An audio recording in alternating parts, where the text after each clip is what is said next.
Have you heard of the new addition to the Go for Donnie podcast? I haven't either, but it's called Switch to Channel 2. That is where Donnie will get to ask his guests some questions, so you, the listener, get to know them better. And remember, hashtag HTFU. Hey guys, thank you for tuning in once again to Go for Donnie, Switch to Channel 2. Today we have on our lovely guest, Mark Jacobs, where we're going to ask 5 random questions for you, Mark, that our listeners and your new fans will get a chance to hear a little bit more about you because you're so lovely. Yeah, I know. So lovely.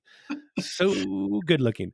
Yeah. So, hey, why don't we start? I see your hat. Why don't we explain your company that you have, if you will? It's interesting. It's been the best thing, I think. I have hundreds of pictures of the Zizix Road exit sign between here and Las Vegas. Oh, yeah.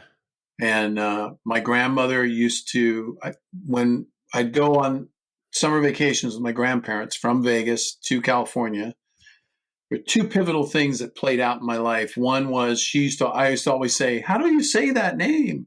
And she would tell me. And so I wanted to, as a tribute to her, because she pretty much raised me, I named my company after her. Oh, that's awesome. And then the other pivotal thing was whenever we went down Sunset by the DGA, I'd always go, "Someday I'm going to be in there." I was like 10. No, really? And now I'm in there. It's like That's so cool. crazy to me. Not doing much, but But yeah, no, it's been great. It's been, I know the history of that road. I know what's at the end of that road. I've been to the end of that road, and there's been a lot of little short docs made. Mostly influencers and that have done some informational videos on what's at the end of the road. So it's kind of cool. Nice. All right. We'll have to throw up the website for you. And it's easy. It's easy to find on your Rolodex because it's ZZYZX. I mean, it's the last thing. Always the last, but sometimes the first. That's awesome. That's cool. All right. So how long ago did you start the company? 2008. Right on. And you're mostly doing doc work? Mostly doc work. It was primarily me. And about a year ago, I was kind of checking it out, and just, there's shifts in our lives as we get older. And I was like, really, that's the purpose of my company is me. It's like, so you go to the website, you see my reel, you see my credits, you see that stuff. And so I was like, no, I'm going to change this, and really I found myself looking at all the docs that I've done throughout my life, even when I was a journalist. And I've realized that there are many needs in this world that need to be exposed so that people have an outlet, or even, an outlet of information to how they can help fill those needs. And so why don't I change everything on my website? I changed the color. I have collaborators that are of the same mindset.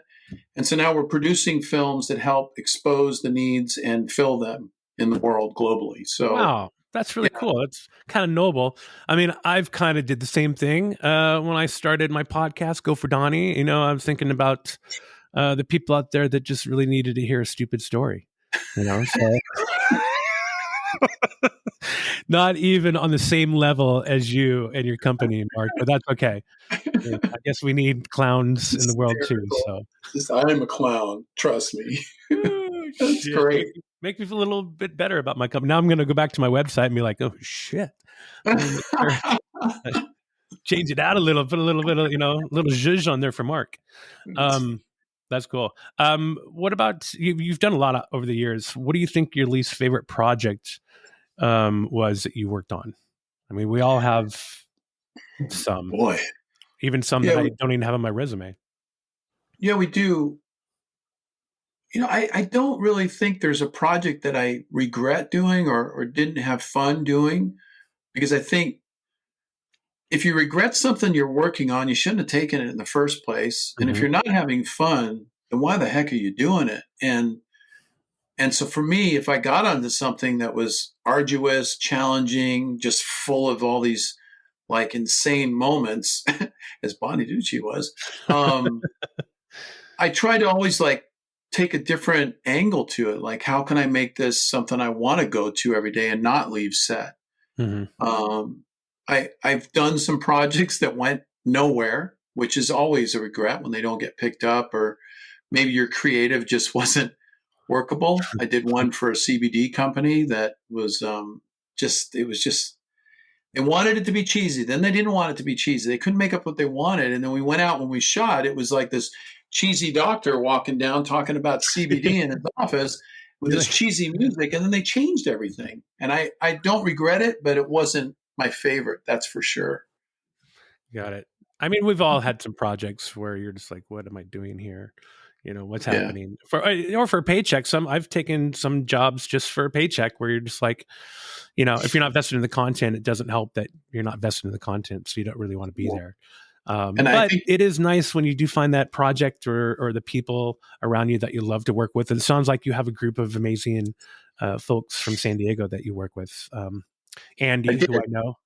Oh, you did? Okay. So Andy's still part of it. Bigger and better things. Yeah, as they all do, but it's cool, and that's cool to see people grow too. Because I've had a lot of interns when I was years ago at MTV, or just production assistants where you see them grow, where they're now EPs, and you feel a little pride because you take them under your wing and you try to teach them what you can. But it's cool seeing what you have. And Andy, 100%. Good old Andy. I even forgot what I was talking about. Oh, projects. So what about your favorite project? Do you have something that the most fun you've had? I mean, because sadly, I keep talking about Top Gear and how amazing it was, but it really was an amazing time. And there's just thousands of crazy, stupid stories, which is our tagline, by the way, that we have from that show. And I have from other shows as well. So there's got to be a project that you just fucking love. Yeah. It turned into a 23-year relationship, 22 years. And I'll just move my camera. It's that one right there, the poster back there. Oh, nice. I did a story when I was in news in 2003 on a cat that was in a wheelchair that was a pro surfer and broke his neck.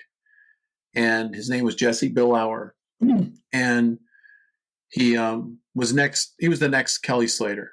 He was destined to be like the man, and was sponsored by Billabong at the time. When Bob Hurley was part of Billabong before Hurley even existed. And the sports reporter said, "Hey, so Kelly Slater, Rob Machado, Pat O'Connell from Endless Summer, Brad Gerlach, and this cat, Jesse Billauer, they're all going to go out and surf with him." I'm like, "Oh, it sounds great. Kelly's going to be there. I think it's his birthday tomorrow." And so all I saw was that. And then she's like, and this guy they're taking out's in a wheelchair. He's a quadriplegic. He can't feel anything from his shoulders down. I'm like, "Yeah, but Kelly's going to be there." So I get there, I meet Jesse right off the bat. And in 5 minutes, none of those other people mattered. Jesse was the focal point. It changed my life. It completely changed everything about me to the core. And we shot that day. And that day at Cardiff Reef, it was stacked. Wow. Huge, like on the face, 6 to 7 feet. And this cat has not really gone out in the water that many times. And Rob Machado kind of started it off with him. And he's going to be taken out. Rob's going to paddle out on his board with his foot on the front of Jesse's board. Jesse doesn't even have a life vest on. He's just got a wetsuit on, no helmet.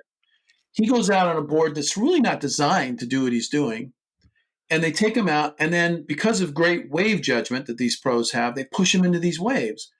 And then Kelly's going to ride alongside of him so that when he falls off, he's there to grab him if he needs to. Wow. So we shot that all morning long, the whole sequence from beginning to end, little tiny interview. And then I extended it and made it a longer piece. That turned into my covering his life for 8 years straight. Oh, wow. With no budget, no money, cameras, because I was in news. And then when I transitioned up here, it was what I did in between shows. And then I would take crew members that wanted, because they heard I was doing this, they wanted to jump on and help.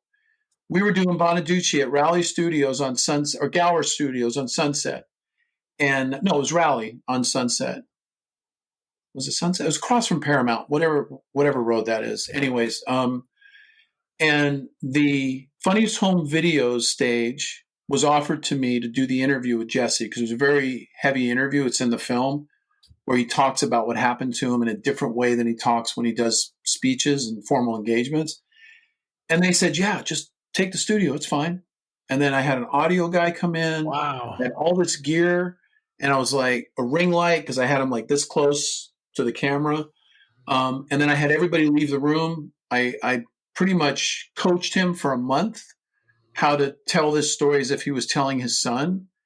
He was young, so you needed to kind of do that. And this was probably 2005, 2006. And I just continued shooting him. And then as time went along, he did an expression session at US Open.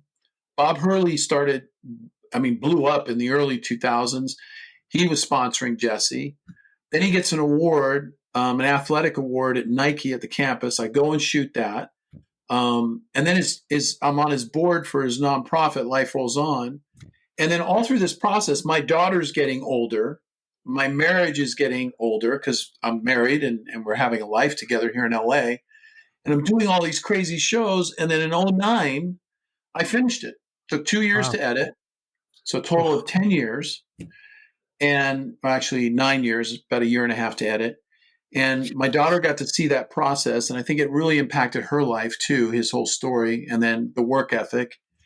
And then we premiered at the Ricardo Montalban Theater because Nike was having a trade show thing there, and they were also co-sponsoring Jesse. They said, yeah, come on by, take a look at the theater. We got some seats moved, but let us know how many people are going to come. And I'm like, it's probably about like 250 people. And they're like, and Jesse's like, no, it's probably about 500. And they looked at both of us, and about 100 show up.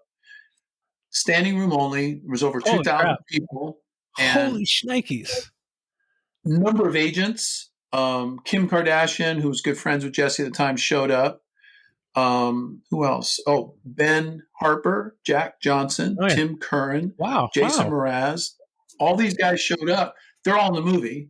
Those guys are all in the movie. It's all their music in the movie. Yeah, great stuff. And so we ran it through the festivals for 2 years. It won a bunch of awards. And because of the music rights, it was too expensive. So the labels gave me masters in publishing for 2 years gratis. Didn't have to pay for it. So I just flooded into festivals. And so now I can finally put it out in public. I have a link for it and everything, but I can't sell it. And it was never made to be sold. It was made to send his message. Yeah. And he had 3 dreams: to get married, to have a kid, and to walk again. 3 of those 2 came to light. He can't walk still. He just had his 45th birthday last Saturday. Oh, that's great. Happy birthday. Yeah, big time. And he has twin boys. Oh, he did get married. They're not together anymore. But Christopher Reeve's in the film. Jackson, all these people, all the people that rescued him that day are in the film. Bob Hurley's in the film. So yeah, that's the top, the very top. And then in our realm of reality, I did a show 2 years ago, a year ago last August, for Nat Geo. And that's always been a bucket list, to do a show for Nat Geo, just because of its rep and all the history. And we shot it in New Zealand, North Island. Oh, nice. And it was amazing. And I'll never forget the experience. And that, in fact, was the last one I've done. Oh, shit. Because I'm doing 3 films, 3 new documentaries, because that's the direction I think that AI and everything can't affect. You can't do an AI version for a documentary. You just can't do that. So I've gotten back to my original starting place of being just a documentarian and journalist. So it's been fun, though, being able to combine both of all of the experiences I've had here in LA with my experience as a journalist, and combine them both now and doing more docs. So I've got 3 docs that I'm doing right now, which are crazy.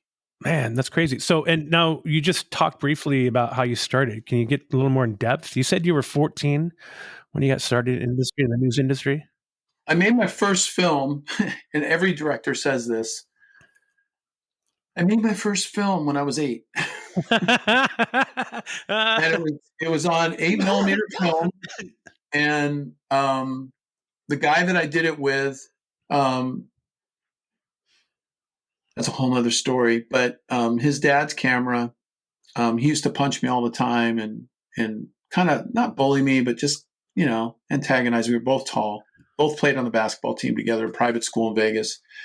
And we made this little film, and I just fell in love with it. I'm the kid that, how, most of us guys, when we're doing our thing, number 2 in the bathroom, we have a magazine to read or something, right? Well, my magazines weren't magazines. They were catalogs to motion picture equipment.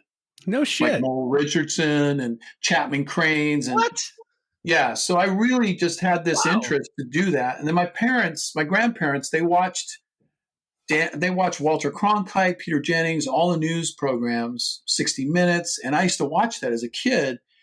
And so I said to my grandmother, I was like, I'm going to call Channel 8 and see if I can take a tour. And so they said, what? Sure, come on down, show you the newsroom, the studio, the whole bit. So I went down, and this guy by the name of Harley Akers, he's probably gone now. He was the nighttime anchor, gave me a tour.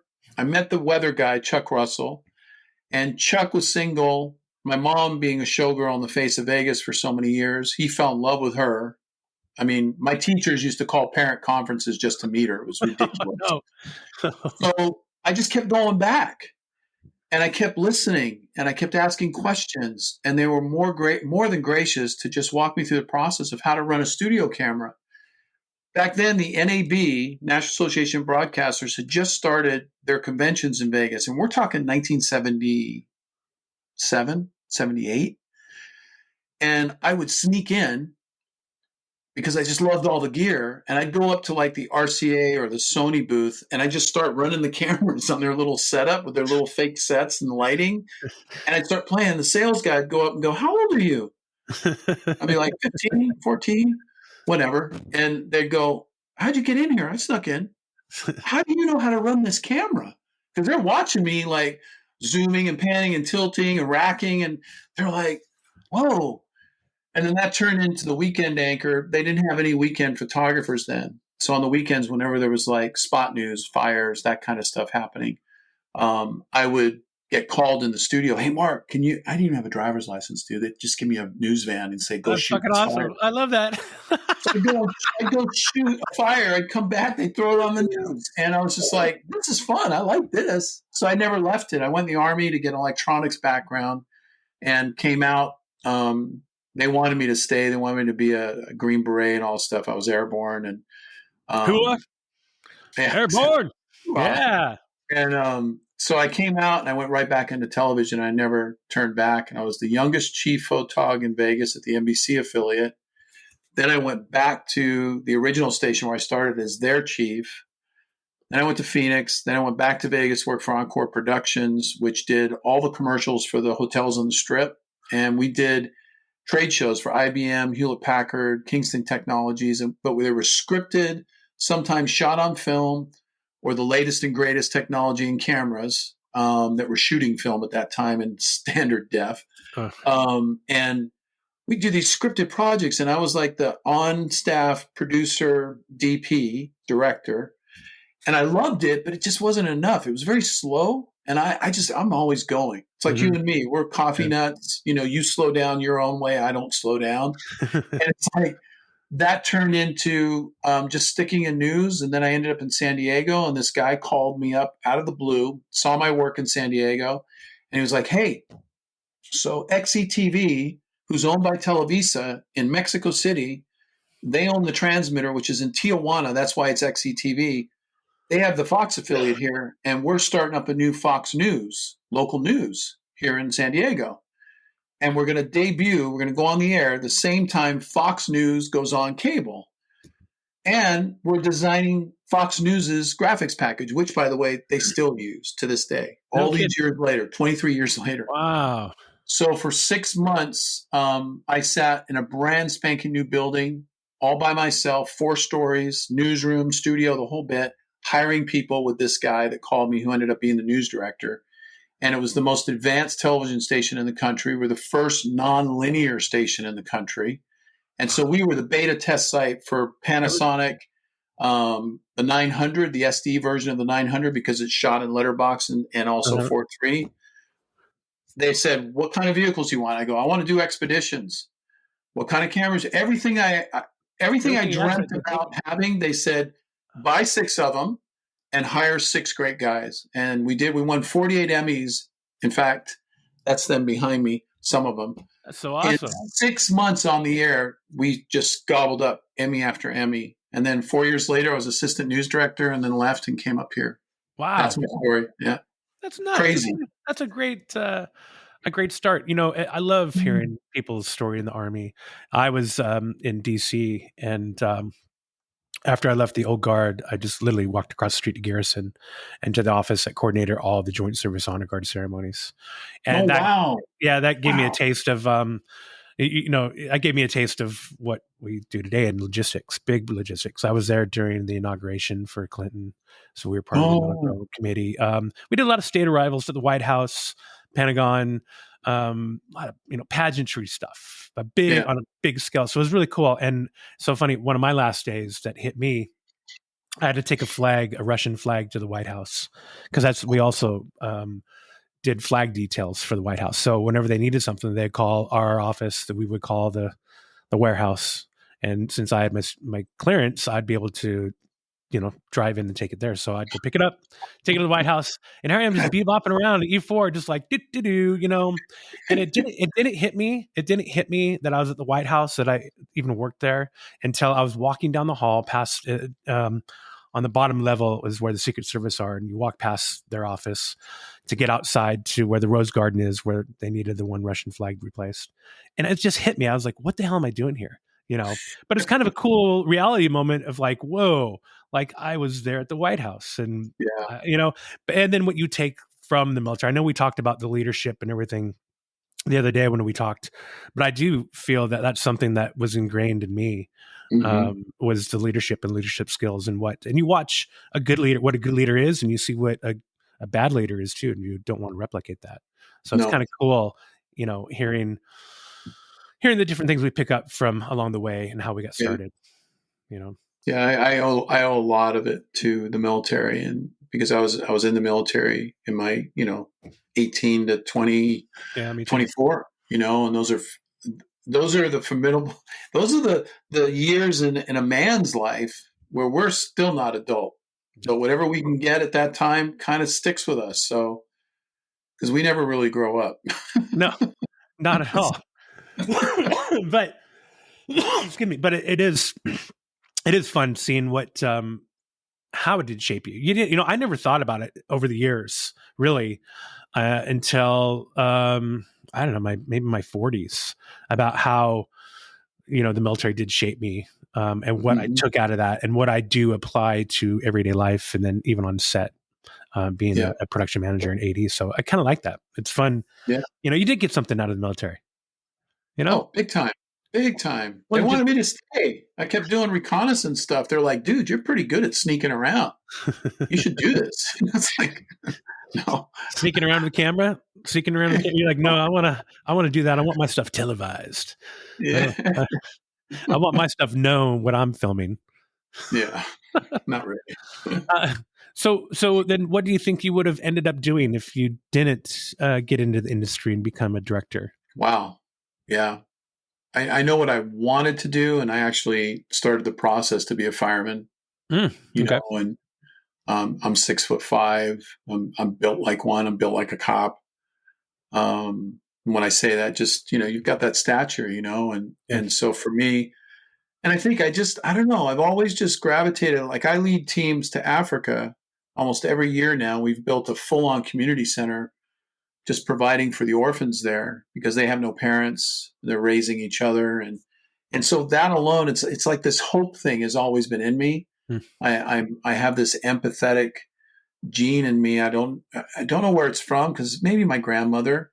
But I think in some way I've always wanted a career where I could give back. I was just talking to a veterinarian that is a good friend, and she wants to do a doc in Israel, and we've been kind of tossing the idea around because it's really interesting. And I said to her, look, I'm slow right now. I mean, I'm doing 3 docs, but those are passion projects, still need to pay bills. Yeah.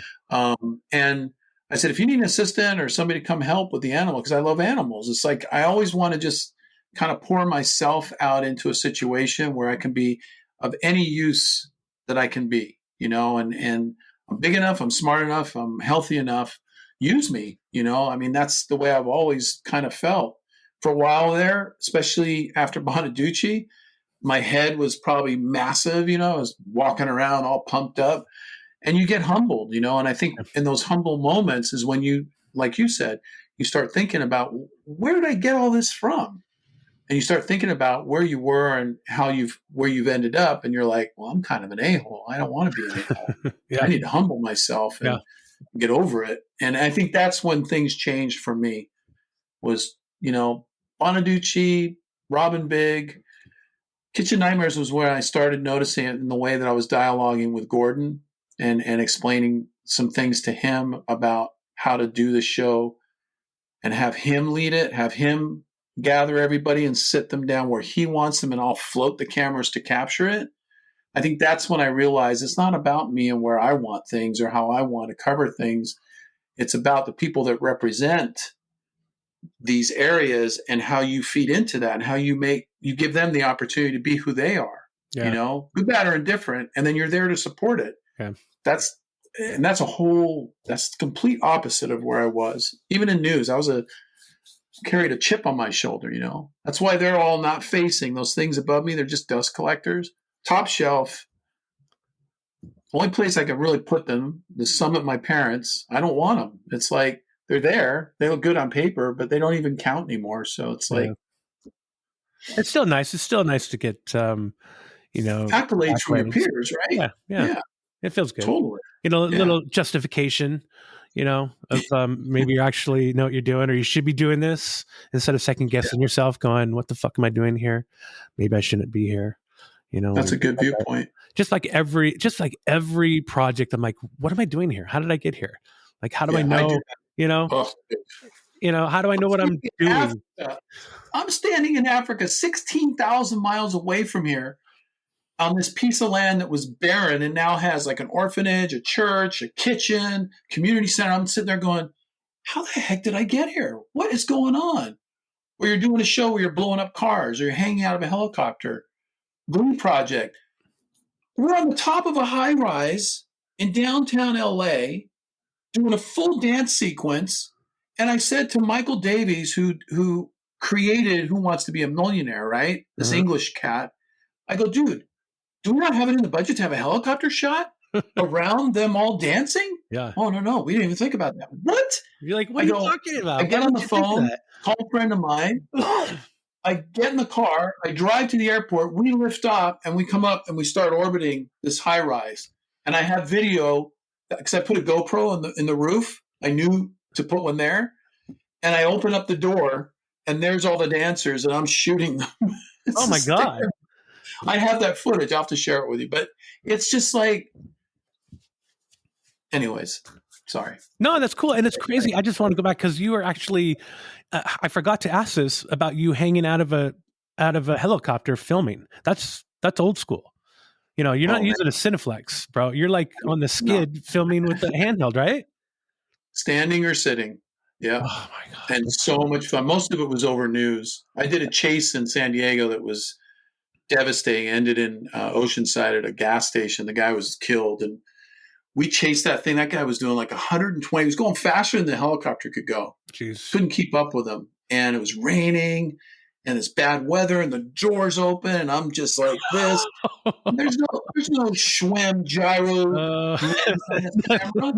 and I'm just like doing this, and the guy just slammed into this gas station. Luckily, there was no explosion. It wiped him out. I'll never forget that. And that was, door open. It was like, that was my thing. And people would get in. I'd see other guys do it, and they would like gaff tape the seat buckle. I'm like, why are you gaff taping your seat buckle? I don't want it to accidentally come open. I said, how about just don't do anything? They'll make it. Because if you get them away, a hard landing, how are you going to get out? Yeah, knucklehead. Oh, man. Yeah. No, I loved 10,000 hours, man. Holy shit, that's a long time. That's so cool. I wish it was flying. I wish I was operating the bird. Me too. That was my that's what I would have answered for my thing if I didn't become what I do now. Well, it's okay to do all that to mind. Yeah, no, I mean, because I love helicopters. Just as probably you've spent probably more time in helicopters than I have. They're so much fun, and they fight gravity, and it's like riding a bull, trying to tame that bull. But sadly, it didn't happen for me, and it's okay. I think it was probably Yeah, me too. my eyesight. But I love going up at them. But it's cool, like what we collectively have been able to do in our time in this industry. I can tell you, before I got into this industry, I didn't even have my passport.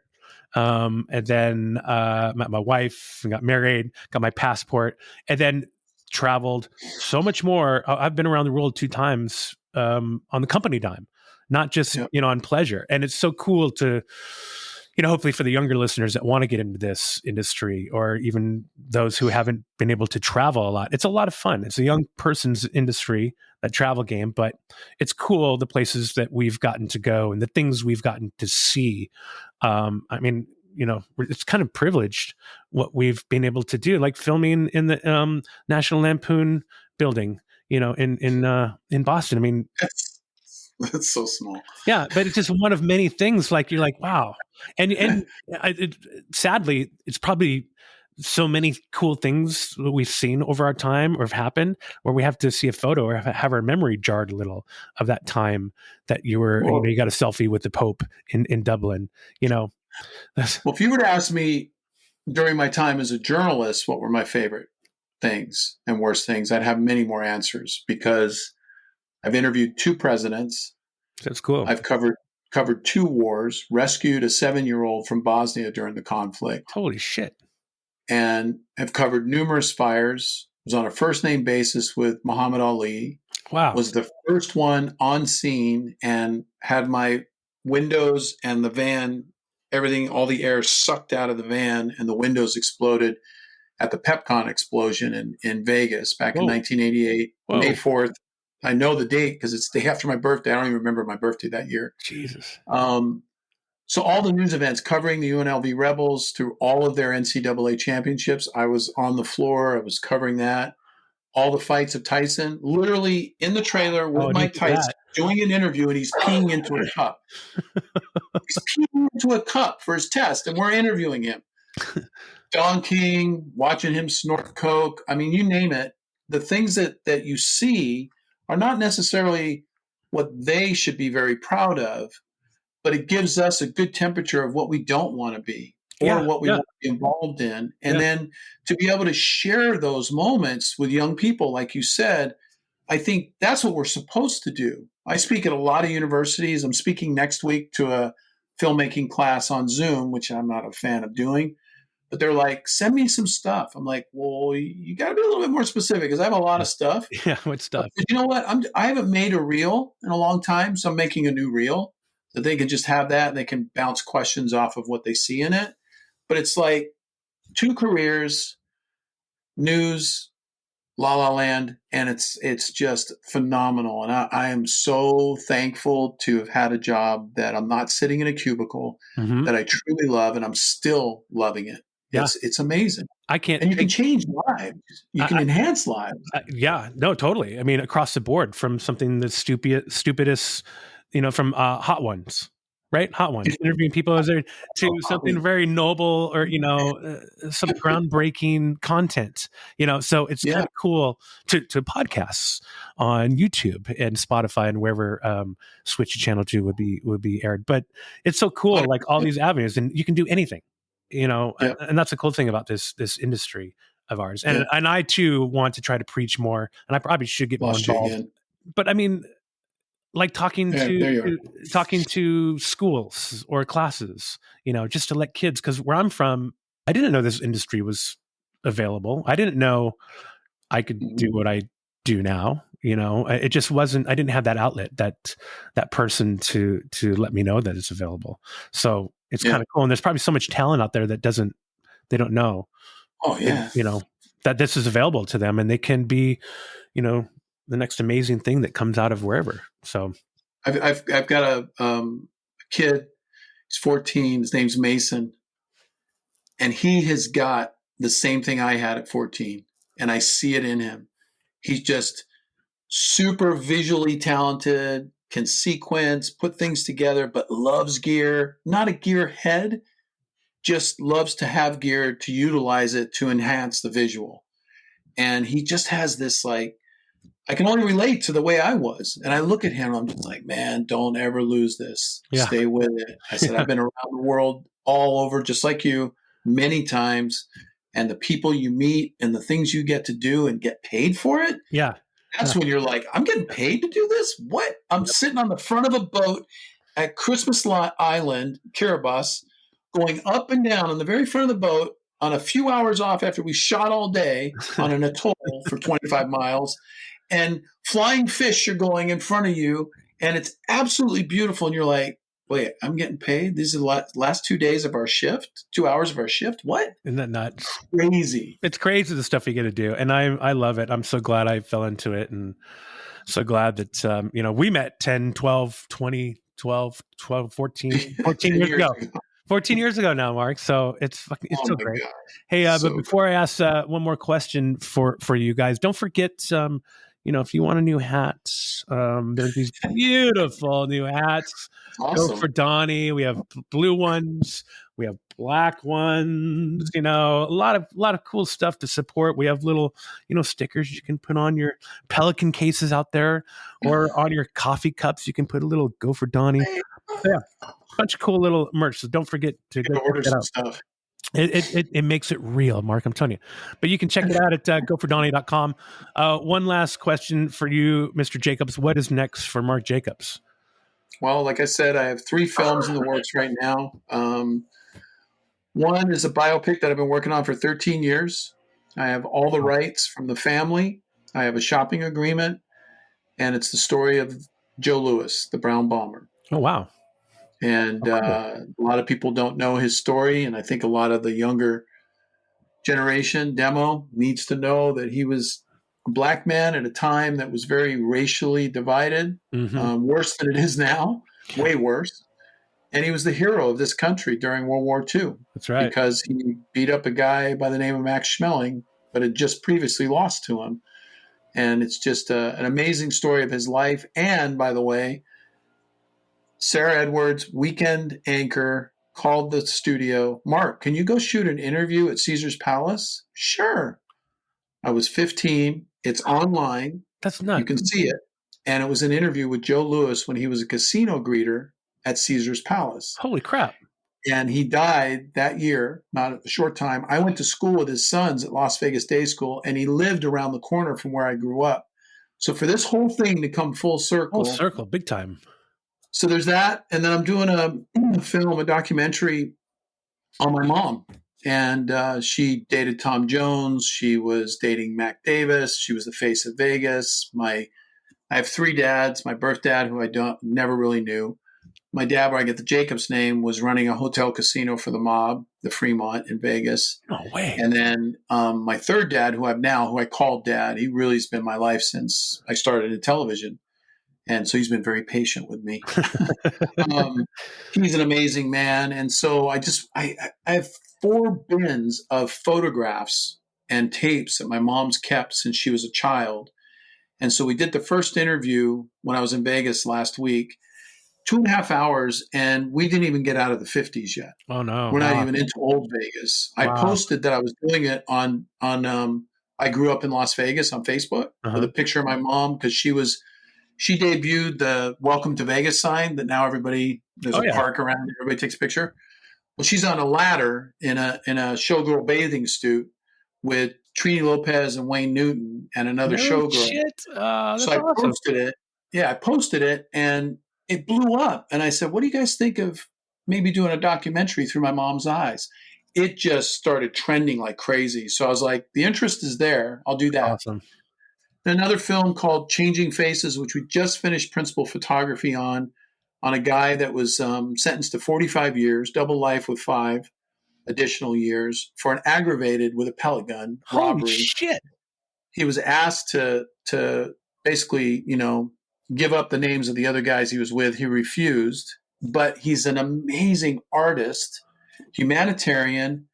The governor of Colorado wrote him a letter of clemency. a year and a half ago. He's been out for a year. So we've kind of followed his footsteps of what he's doing and how he's returning the favor, but also seeing that there's a different purpose in his life.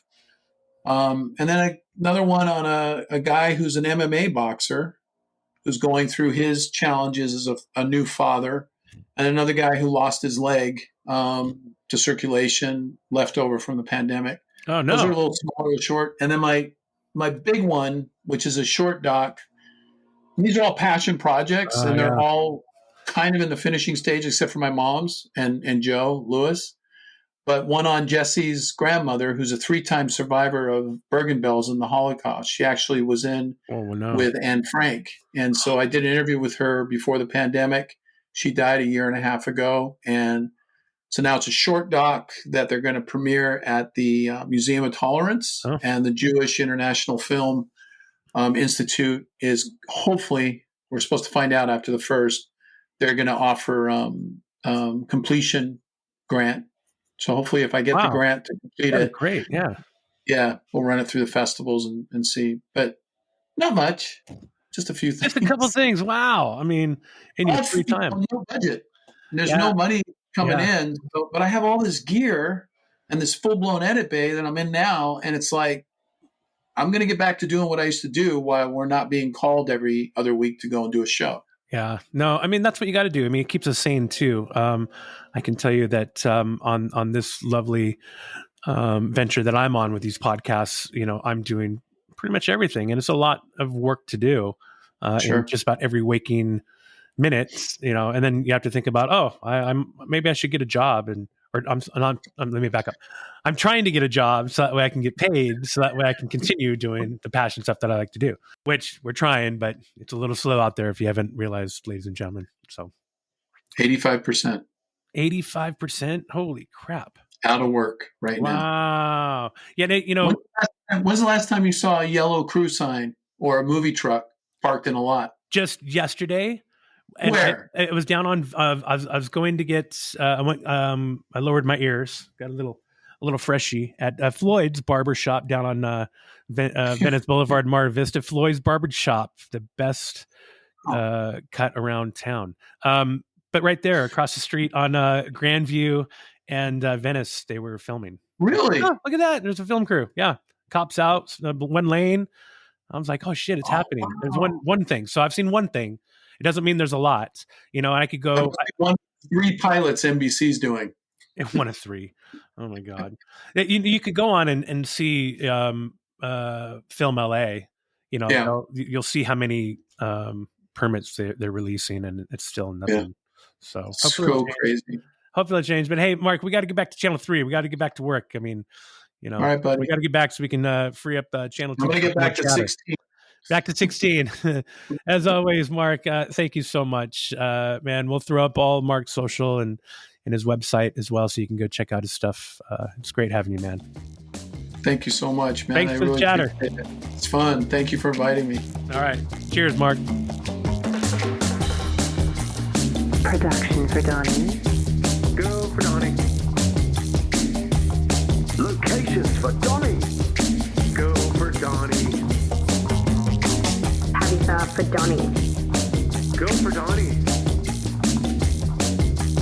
Hey, Donny, what the hell are they doing?